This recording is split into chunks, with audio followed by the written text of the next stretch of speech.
My name is Nathan Ward. I'm 36 years old, an architect living in Portland, Oregon. For most of my life, I've been what people call the responsible one. The guy who shows up on time, pays his bills, keeps his word. I built a solid career designing residential projects across the Pacific Northwest, married a woman I loved, and tried my best to maintain some kind of peace with my family. Even when that family included my mother, Eleanor, who made it clear from day one that my younger brother Julian was her favorite. Julian was 33, charming in that effortless way some people are. He worked in sales for a tech startup downtown, always had the right words, the easy smile. My mother adored him. Me? I was just Nathan, the one who did what was expected and never got much credit for it. My wife, Clara, was 31. We'd been married for 5 years. She taught literature at a community college in southeast Portland, loved poetry, coffee from that place on Hawthorne, and long conversations about books I never quite finished. I thought we were happy. Not perfect, but solid. Real. I was wrong. It was a Sunday evening in late March of 2024 when everything fell apart. One of those typical family dinners at my parents' house in Eastmoreland, the kind I'd been attending my whole life. Pot roast, small talk, my mother fussing over Julian while I sat there like furniture. Clara had stayed home that night, said she had papers to grade. I didn't think twice about it. After dinner, I went to grab my jacket from the guest room upstairs. That's when I heard them. My mother and Julian talking in hushed voices in the hallway. I wasn't trying to eavesdrop. I just happened to be there. "She's terrified he'll find out," my mother said. Eleanor Ward, 62 years old, the woman who raised me to value honesty above all else. Julian's response came quickly. "Mom, it was months ago. Clara feels guilty enough as it is. We can't let this destroy everything." My mother's voice dropped even lower. I told her the same thing. It was an emotional mistake, nothing more. Nathan doesn't need to know. It would only hurt him, and for what? To clear your conscience? I stood there in that hallway, my hand on the doorframe, and felt something inside me go completely cold. They were talking about Clara, my wife, and Julian, my brother. The pieces fell into place with brutal clarity. The late nights Clara said she was working. The times Julian happened to stop by our house when I wasn't home. The way my mother always insisted we should forgive small mistakes in marriage. They'd been covering up an affair. My wife and my brother, and my own mother had helped them hide it. If you enjoy stories of cold-blooded revenge and gripping plot twists, like this video and subscribe to the channel now. There are brand new, unreleased stories here every day, each one more intense than the last. I didn't confront them. I didn't storm into that hallway and demand answers. I've always been a planner, someone who thinks before acting. And in that moment, standing there with my whole world crumbling, I made a decision. I would wait. I would watch. I would gather every piece of evidence I could find. And when the time was right, I would make sure everyone knew exactly what kind of people they really were. I walked back downstairs, said goodbye to my mother with a smile, shook Julian's hand, and drove home in silence. Clara was on the couch when I got there, laptop open, papers scattered around her. "How was dinner?" she asked, looking up with those green eyes I'd fallen for years ago. "Same as always," I said. "Mom asked about you."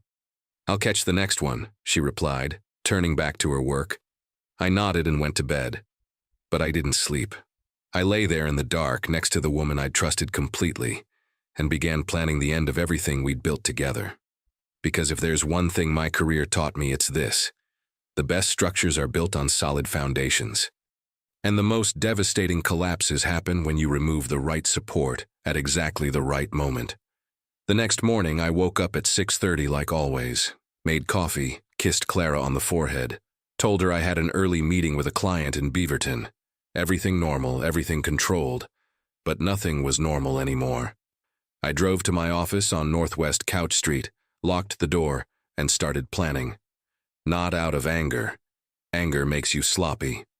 I planned because that's what I do. I solve problems. I build things that last. and sometimes I tear down structures that were never sound to begin with. First, I needed proof. Real, undeniable evidence that would stand up to scrutiny. That evening, while Clara was at a faculty meeting, I went through her laptop. I'm not proud of it, but I'm not ashamed either. She'd used the same password for years. Our wedding date. The irony wasn't lost on me. Her email was clean. Too clean. But people always forget about their cloud storage. I found what I needed in her Google Drive, buried in a folder labeled Student Essays Spring 2024. There were screenshots of text messages between her and Julian. Dozens of them, dating back 8 months to around July of 2023. Messages that started casual and friendly, then crossed lines that shouldn't be crossed. Photos they'd sent each other. Meeting times and places. A hotel in downtown Portland. Julian's apartment when his roommate was away. Even our house on a Thursday afternoon when I was supposedly in Eugene for a project consultation. I felt sick reading them, but I saved everything. Created a new email account, uploaded the files, documented dates and times. But the messages weren't even the worst part. I found voice memos, conversations Clara had recorded, probably as some kind of therapy for herself. One was dated January 15th of 2024. I clicked play and heard my mother's voice. "Sweetheart, you made a mistake. We all make mistakes. But Nathan is fragile. He's always been sensitive about Julian. If you tell him, it'll destroy him. And for what? It's over now, isn't it?" Clara's voice shaking. "Yes, it's over. It's been over since December. I just feel so guilty, Eleanor. He deserves to know. What he deserves is a wife who loves him and a family that stays together. This stays between us. You, me, and Julian. That's how we protect him. That's how we protect everyone." I listened to that recording 3 times. My own mother, the woman who taught me about integrity, coaching my wife on how to lie to me more effectively. I saved that too. Over the next 2 weeks, I moved like a ghost through my own life. I smiled at Clara over breakfast. Attended another family dinner where Julian and I talked about the Trailblazers' playoff chances, while my mother served pie. I even helped my brother move some furniture into his new apartment, the same apartment where he'd been sleeping with my wife. The whole time I was documenting everything. I met with a divorce attorney named Sarah Brennan, a sharp woman in her 50s with an office near Pioneer Courthouse Square. I showed her everything I'd found. "This is more than enough," she said, reviewing the files on her tablet. "Oregon is a no-fault divorce state, but this kind of evidence matters for custody disputes, asset division, character issues. You'll want to file as soon as you're ready." "I'm not ready yet," I told her. She looked at me with something like sympathy. "Mr. Ward, the longer you wait—" "I'm not waiting, I'm preparing. There's a difference." I opened a separate checking account at a different bank. Moved half our savings into it, my legal right as a joint account holder. Started cataloging our assets, the house we'd bought together in 2021 in the Selwood neighborhood, both cars, retirement accounts, everything. I made copies of every important document we had. Clara noticed nothing. She'd come home from work, tell me about her day, ask about mine. We'd eat dinner, watch Netflix, go to bed. Some nights she'd reach for me, and I'd respond because the alternative would raise questions. Each time felt like a betrayal of myself, but I needed more time. I needed the perfect moment. It came in late April, on a Thursday evening. Clara had seemed nervous all day, texting me more than usual, asking when I'd be home. When I walked through the door, she was sitting on the couch, hands folded in her lap. "I need to tell you something," she said. My heart rate didn't even spike. I'd been ready for this conversation for weeks. "What's up?" She took a deep breath. "I'm pregnant." I sat down slowly, forcing my face into an expression somewhere between shock and joy. "Are you serious?" "I took 3 tests. They're all positive. I have a doctor's appointment scheduled for next week to confirm, but Nathan, we're going to have a baby." She started crying. Happy tears, she probably thought, relief tears. She stood up and hugged me, and I held her while my mind raced through the implications. 9 months since the affair allegedly started. 4 months since it allegedly ended in December. 5 weeks since her last period. She'd mentioned it in passing. The timeline was possible. The baby could be mine, or it could be Julian's. "This is incredible," I said, pulling back to look at her. "Have you told anyone else?" "Not yet. I wanted you to be the first to know." "Well, you and I was thinking of telling your mother. Is that okay?" "Of course," I said. "She'll be thrilled." Clara smiled, wiping her eyes. "I know she will. And Julian, too. He'll be such a good uncle." Uncle. The word hung in the air like poison. "Yeah," I said, "he will." That night, after Clara fell asleep, I sat in my home office and thought about what came next. The baby changed things, but it didn't change the fundamental truth. My wife had betrayed me. My brother had betrayed me, and my mother had helped them cover it up. A baby deserved to know the truth about where it came from. And these people deserved to face consequences for what they'd done. I just needed the right stage, the right audience, the right moment to make sure that when everything came crashing down, there would be no way to rebuild the lies. 2 days later, my mother called. "Nathan, honey, Clara told me the wonderful news, a grandbaby. I'm over the moon." "It's pretty amazing," I said. "We should celebrate, a party, a baby shower. Let me organize everything. I know you're so busy with work." I paused, an idea forming. "Actually, Mom, I'd like to handle it. I want to do something special for Clara. She deserves it." "Oh, that's so sweet of you. Are you sure?" "I don't mind." "I'm sure. I'll take care of everything. You just show up and enjoy." Eleanor Ward, for once in her life, didn't argue. "Well, that's very thoughtful, Nathan. Clara's lucky to have you." "Yeah," I said quietly. "She really is." I hung up and opened my laptop. Started searching for event venues in Portland that could accommodate 50 people and had AV equipment. I had a party to plan. I booked the Cascade Room at a boutique hotel in the Pearl District for a Saturday afternoon in mid-June. It was a beautiful space, exposed brick, high ceilings, floor-to-ceiling windows overlooking the city. Most importantly, it had a built-in projection system and excellent acoustics, perfect for what I had planned. I sent out invitations to family and friends. Clara's parents, who lived in Seattle, her college roommate, colleagues from her department, my parents, obviously, Julian, a few couples we'd socialized with over the years, people from my architecture firm. I wanted a good crowd, not too big, not too small, just enough witnesses. Clara was touched by the effort. "You didn't have to do all this," she said, looking at the elegant invitations I'd ordered from a print shop in Northwest Portland. "I wanted to," I told her.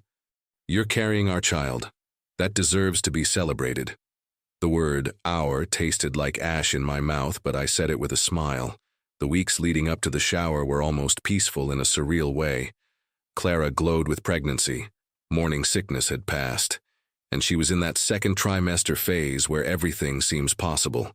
She talked about baby names, nursery colors, whether we should find out the gender or be surprised. I participated in all of it, nodded at paint swatches, agreed that Oliver was a nice name for a boy, assembled a crib we'd ordered online, even though I knew I'd never see a baby sleep in it.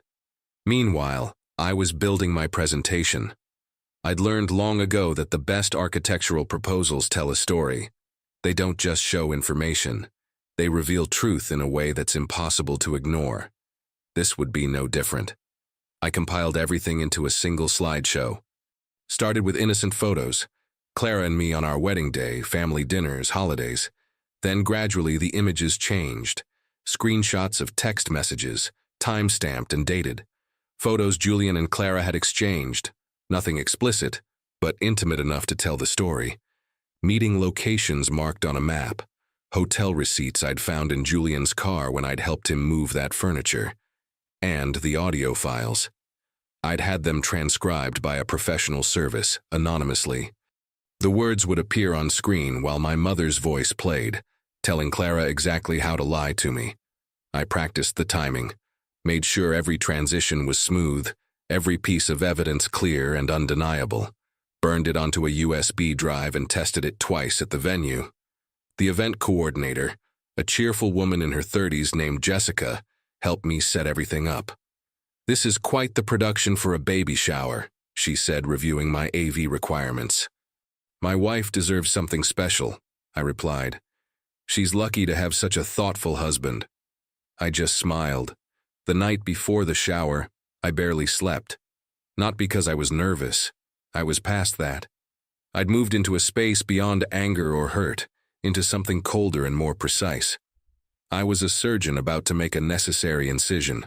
The patient wouldn't survive, but that was the point. Saturday arrived clear and warm, one of those perfect Portland June days. Clara wore a light blue dress that showed her small but visible baby bump. She looked beautiful and happy, and I felt absolutely nothing. We arrived at the hotel at 1 o'clock. Guests started showing up around 1:30. My mother swept in wearing a cream-colored outfit, already taking charge, rearranging decorations and greeting people like it was her event. Julian arrived with a large wrapped gift, hugging Clara a little too long for my comfort. I watched everything from the edge of the room, making small talk, playing the proud, expectant father. By 2 o'clock, everyone was there, 53 people according to my final count. The room hummed with conversation and laughter. Tables were loaded with gifts, decorations in soft yellows and greens. A catering staff I'd hired circulated with finger foods and mocktails. Clara stood near the gift table, talking with her mother and some friends from work. She caught my eye and blew me a kiss. I raised my glass in return. At 2:30, I made my move. I walked to the front of the room and tapped a spoon against my glass. The conversations died down gradually as people turned to face me. "Thank you all for coming," I said, my voice steady. "It means the world to Clara and me that you're here to celebrate this next chapter of our lives." Before we get to the gifts and games, I put together a little something special, a tribute to family, marriage, and the importance of honesty. If everyone could take a seat, this'll just take a few minutes. People settled into chairs, smiling. Clara looked confused but pleased. My mother beamed. Julian leaned against the wall near the back, checking his phone. I dimmed the lights and pressed play. The slideshow started innocently enough. Our wedding photos, romantic shots of Clara and me around Portland, family gatherings. People made appreciative sounds. Clara laughed at a photo of us at Multnomah Falls, soaking wet from the mist. Then the images changed. A screenshot appeared. A text message from Julian to Clara, dated October 12th of 2023. "Can't stop thinking about Thursday. When can I see you again?" The room went silent. Another screenshot. Clara's response. "Nathan's in Eugene until Friday. Come over Thursday afternoon?" I heard my mother gasp. Saw Clara's face go white in the dim light. More messages scrolled across the screen, each one more damning than the last. People started looking around, confused, shocked. Someone whispered, "Oh my God." Then came the photos. Nothing pornographic, but intimate. Julian and Clara at a restaurant I'd never been to with her. Julian's hand on her leg in what was clearly his apartment. A selfie they'd taken together. Clara's head on his shoulder. "Nathan, stop this." Clara's voice cut through the silence. She was standing, one hand on her stomach, face red with humiliation and tears. I didn't stop. I pressed the next button on the remote. My mother's voice filled the room through the speakers. The recording from January, crystal clear. "Sweetheart, you made a mistake. We all make mistakes. But Nathan is fragile. He's always been sensitive about Julian. If you tell him, it'll destroy him." Eleanor Ward made a strangled sound. I saw her try to stand, then sink back into her chair as her own voice continued, instructing Clara on how to hide the affair from me. The room erupted. Clara's father stood up, his face purple with rage, shouting at Julian. One of Clara's friends was crying. My colleague from the architecture firm just stared at me, mouth open. Julian pushed off the wall, hands up, trying to speak, but no one was listening. And my mother, Eleanor Ward, who'd controlled every narrative her entire life, sat frozen, unable to spin this story into something acceptable. I turned the lights back on. "The baby shower's over," I said calmly, "but thank you all for coming. You've been excellent witnesses." I picked up my jacket from a chair and walked out of the Cascade room, leaving behind 53 people, dozens of unopened gifts, and the smoldering wreckage of three people's reputations. The hotel lobby was quiet. I could still hear shouting from upstairs as I pushed through the front doors into the afternoon sun. My phone started ringing before I reached my car. Clara, then Julian, then my mother. I declined every call and drove to Sarah Brennan's office. She was waiting even though it was a Saturday. I'd warned her this might happen. "How did it go?" she asked. "Exactly as planned," I said. "I need to file the divorce papers Monday morning, and I want a paternity test as soon as legally possible." "We'll get started immediately," she said. "Mr. Ward, are you okay?" I thought about the question. I will be. And for the first time in months, I actually believed it. The video went viral within 48 hours. I hadn't posted it myself. But someone at that shower, I never found out who, had recorded parts of my presentation on their phone and uploaded it to social media. By Sunday evening, it had 2 million views. By Monday morning, it was everywhere. Local news picked it up. "Portland architect exposes wife's affair at baby shower," read the headline on KOIN 6. The story spread beyond Oregon. I saw it on Reddit, X, formerly Twitter, even a segment on some cable news show debating the ethics of public humiliation. I didn't care about the ethics, I cared about the results. Clara moved back in with her parents in Seattle within 3 days. Her father called me once, his voice shaking with fury, calling me cruel and vindictive. I let him speak, then calmly said, "Your daughter slept with my brother while my mother helped her lie about it. If you want to be angry at someone, look closer to home." He hung up without another word. The divorce papers were filed Monday morning, exactly as planned. Sarah Brennan was ruthlessly efficient. Oregon's laws were straightforward enough, but with the evidence I had and Clara's complete lack of defense, the process moved faster than usual. The paternity test was trickier. Clara initially refused, but her lawyer advised her that fighting it would only make things worse. The test was administered at a clinic in downtown Portland on a Thursday afternoon in late June. The results came back a week later. Probability of paternity, 0.00%. The baby wasn't mine. I sat in Sarah's office looking at the document that confirmed what I'd suspected, but hadn't allowed myself to fully believe. 9 months since the affair started in July of 2023. 4 months since it allegedly ended in December of 2023. Clara was roughly 10 weeks pregnant in late April of 2024, which meant conception happened around mid-February of 2024. The math told its own story. The affair hadn't ended in December at all. "This changes the settlement substantially," Sarah said. "You have grounds for—" "I want out," I interrupted. "Clean break. She can keep her personal belongings, I'll keep mine. I want the house sold, and I'll take my half of the equity. Everything else gets divided down the middle, except I'm not paying a cent toward that child.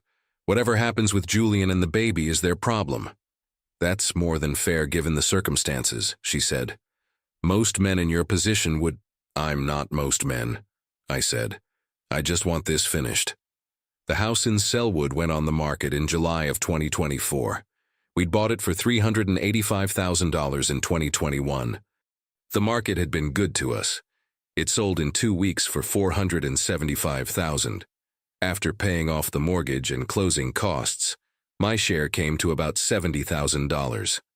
I donated $15,000 to a local nonprofit that provided architectural services for affordable housing projects.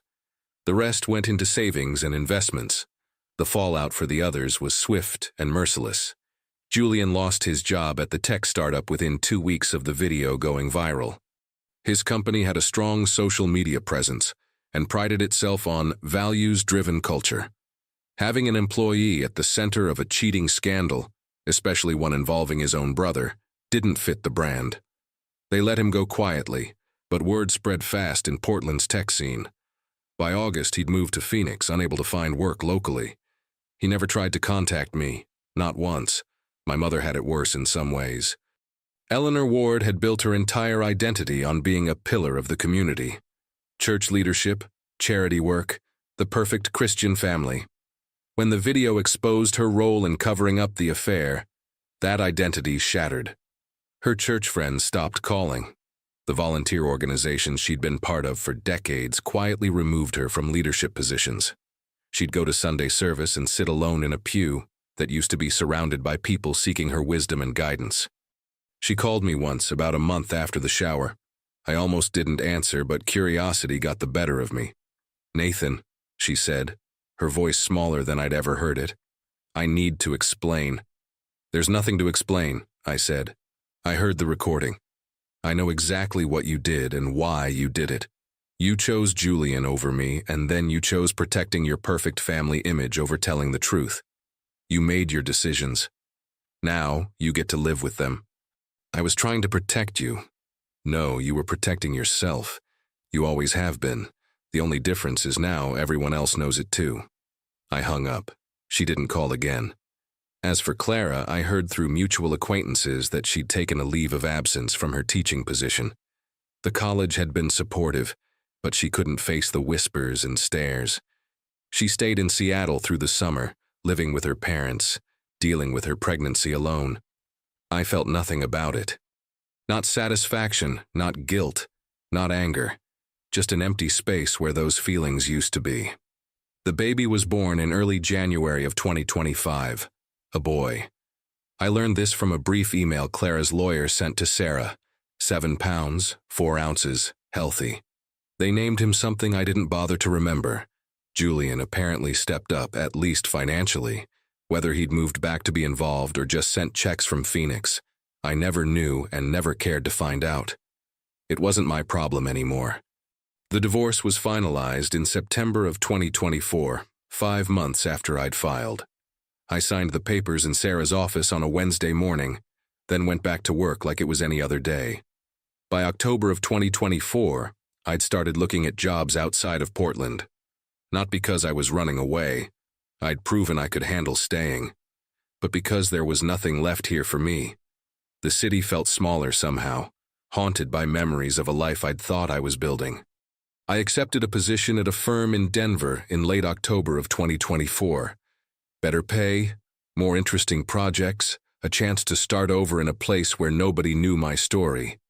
I gave notice at my current firm, sold most of my furniture, packed what mattered into my Subaru Outback. On my last day in Portland, I drove past the house in Selwood. A young couple had bought it. I'd seen them at the closing, excited and hopeful, talking about the nursery they'd set up in what used to be my home office. They seemed happy. I hoped they were. Someone should get to be happy in that house. I didn't drive past my parents' home, didn't stop at any of the places Clara and I used to go, just pointed my car east and left. Denver was cold in November of 2024, but I didn't mind. I found an apartment in the Highlands neighborhood, started my new job, met new colleagues who knew nothing about baby showers or viral videos. Slowly, carefully, I started building a new foundation. People sometimes ask me if I regret how I handled it, if the public humiliation was too far, if I should have just filed for divorce quietly and moved on. The answer is no. I didn't humiliate anyone. I simply showed people the truth. Clara's messages, Julian's messages, my mother's own words. They humiliated themselves through their actions. I just made sure those actions had consequences. You can betray someone quietly, but that doesn't mean the betrayal deserves to stay quiet. I learned something important through all of this. Revenge isn't about anger or hatred. It's not about making people suffer just because they hurt you. Real revenge is about removing your power from people who abused it and making sure they can't hurt you again. It's about truth, documentation, strategy, and most importantly, it's about knowing when to walk away. I'm 36, about to turn 37. Single, settled in a new city, working on projects I care about. Because I know something that Clara, Julian, and my mother will never understand. You can survive anything if you're willing to face the truth, no matter how ugly it is. They chose comfortable lies. I chose hard truth. And in the end, truth always builds a stronger foundation. If you enjoyed this story, please like this video and leave a comment below telling me what you thought. And if you're not already subscribed to the channel, please subscribe and hit the notification bell to get alerts for new stories like this one. Thank you for watching, and I'll see you in the next one.